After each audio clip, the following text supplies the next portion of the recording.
Hello, everyone. Welcome to another episode of On the Couch with the Unconventional CA. Today, we have a very esteemed guest from Sasfin, the Group Treasurer, Dheseghan Govender. Dheseghan, welcome. Thank you for your time in joining us today on the episode. Thank you, Hiten, and it's a pleasure to be here. This, before we get into our topic of discussion today, just give the audience a little bit of background about yourself, where you've come from, and how you got to where you are today. Sure, yeah, I'm a KZN boy, born and brought up. I schooled and studied in Pietermaritzburg.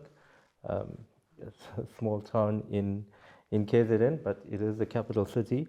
So I decided to pursue my studies in accounting. I always had a passion for banking and financial markets, and I thought the accounting route was the kind of key into the next phase. And I served articles initially at the Auditor General, and then at Ernst& Young, which is very, I would say, far from the banking side, but I got a lot of advisory experience in Ernst & Young in the public sector, and which led me to banking. My journey to banking was through a company called the company was called NBC, and it was a affiliate of Alexander Forbes that kind of separated later on. It was a BEE arm of Alexander Forbes. So I learned about securitization and the capital markets in there, and from there to Investec, and the rest is history. I think it's been 18 years of banking since then. We call ourselves the unconventional CA. That's certainly not a very conventional route a normal CA takes. No, not at all. I would agree with that. I think if you speak to anyone that's worked with me over the last 23 odd years, I'm not the debits and credits guy. I understand them, but I'm not the guy you're going to call to do your book. Well, talking about that, being the debits and credits guy, and us naturally being CAs generally, being so focused around the risk matters itself. My first question, then, going into the topic of today, is you've been in this function in the top tier banks and the second tier banks itself. How do you identify risky investments when considering venture impact funding for early stage businesses? Yeah, look, I think firstly, I should say that it's not a one size fits all. We at Sasfin have a very high touch method of viewing investments or credit or potential risk from a credit perspective. So we don't have a tick box or like a measurement as such. It's more an assessment on a deal by deal basis.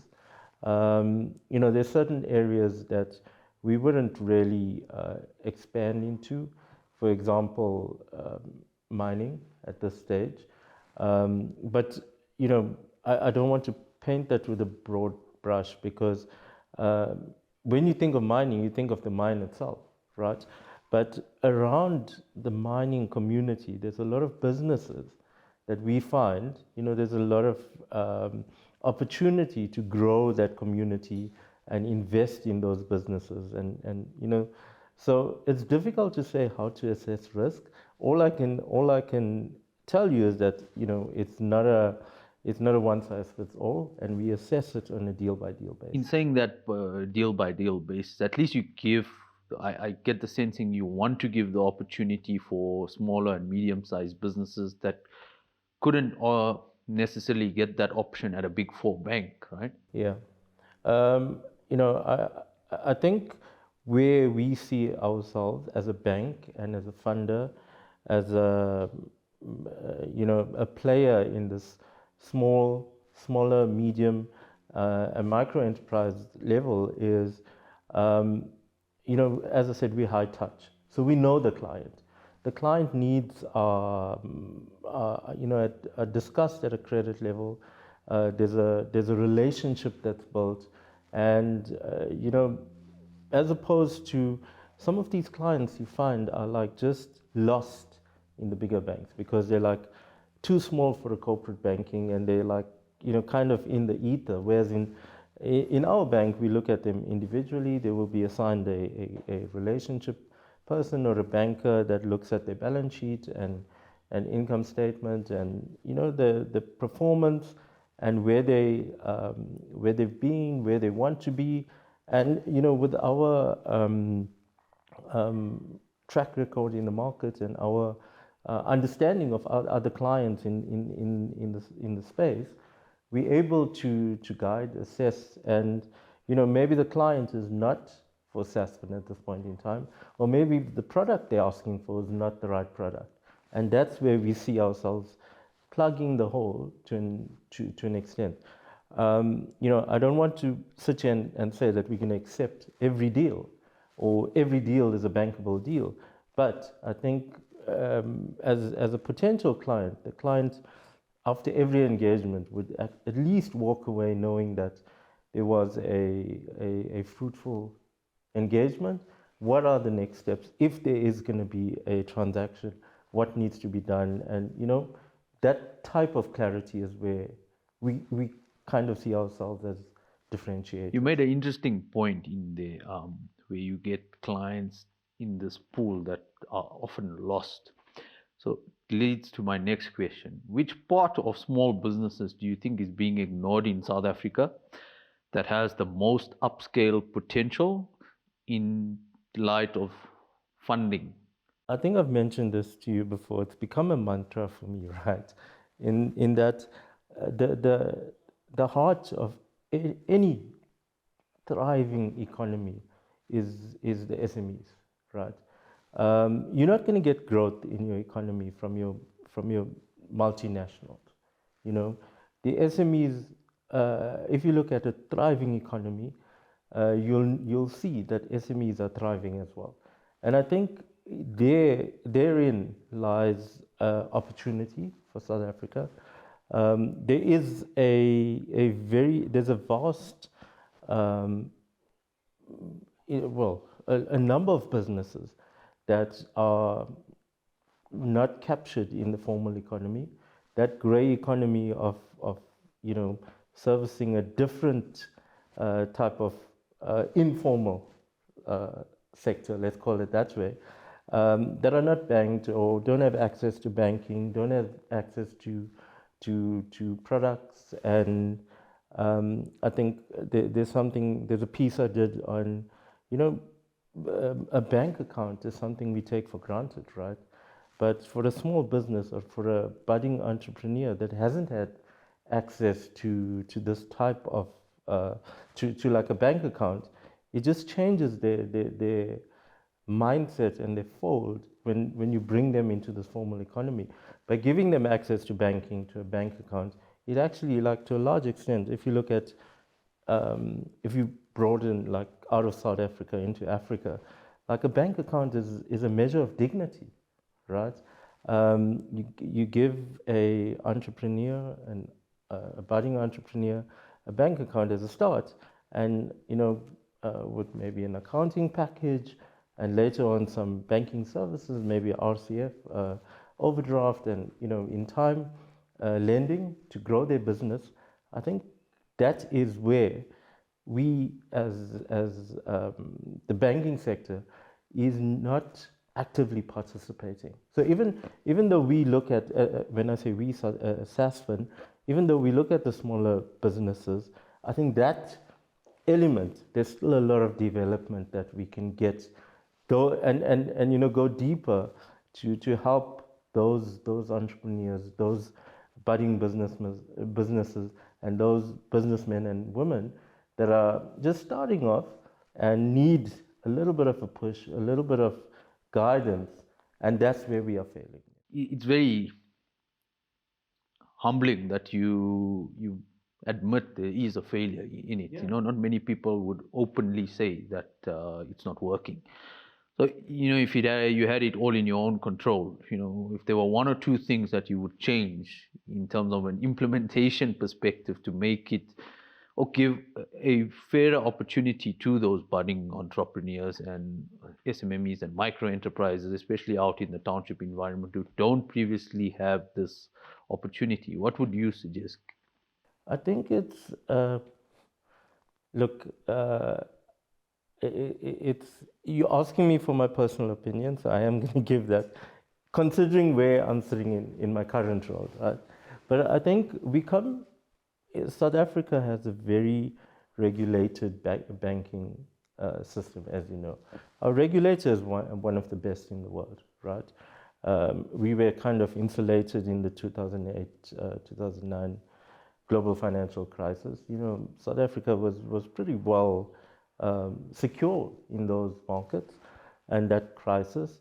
But severe regulation also can be an Achilles heel, right?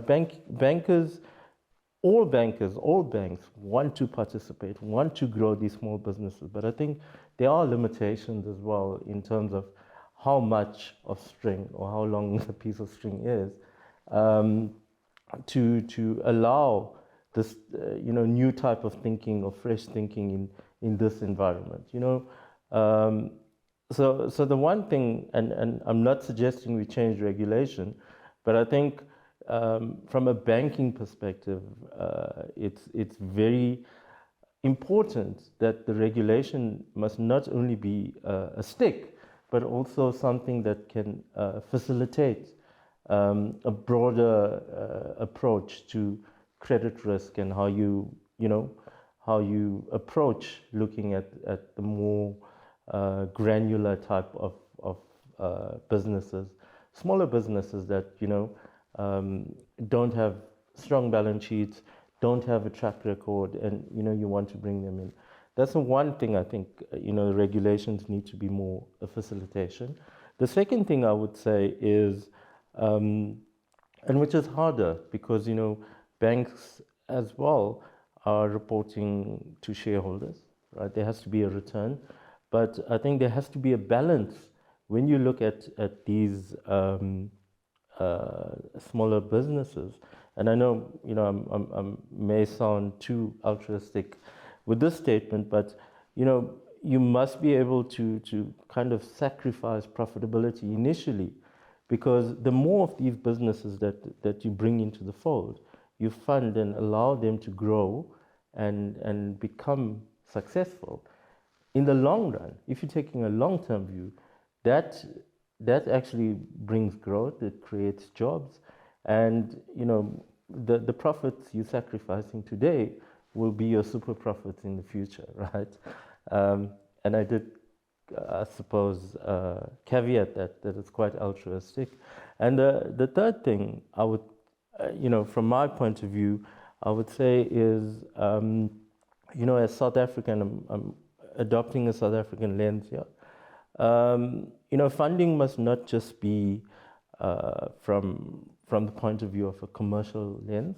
There has to be some form of donor type of funding to stimulate the economy, to stimulate and encourage entrepreneurs and bring them, from the informal economy to the formal economy. And I think in that way we lacking a little bit. I mean, if you look at some of the other nations, and I'll give you some examples.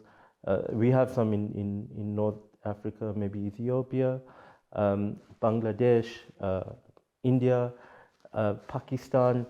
Those type of economies, there's a lot of donor funding that are going into the grassroots level. To stimulate those type of businesses, right? And I think if you look, I can give you an example as well. I think the Dutch government, the Dutch Development Bank, they're very much into the fold of funding and sponsoring and growing female entrepreneurs. So, if there's a lot of those around, they're happy to bring in sponsor funding and guarantees and, to help those businesses. I don't think we have enough of that in South Africa at this point in time. So I've given you three, I think. Well, I think those are three valuable points that you've hit on the nail, and it gives a lot of food for thought for the viewers out there, especially those that are sitting in the corporate seats, to identify how they can create longer sustainable impacts when some matters that we can't change, like regulation itself.